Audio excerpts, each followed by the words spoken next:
Okay, we're going to take a piece of paper towel. This will get most of it off anyway. As a binder, I'm going to use some Worcestershire sauce.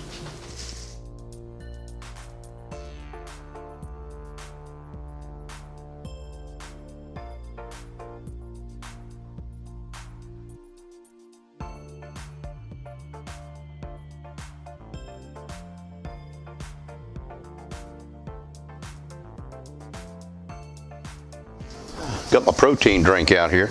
You know, this acts as a good coffee creamer because I like my cup of coffee in the mornings, and I'm trying to watch my carbohydrates, and I've been drinking this Slim Fast. I'm not an affiliate of Slim Fast, but anyway, it's pretty good.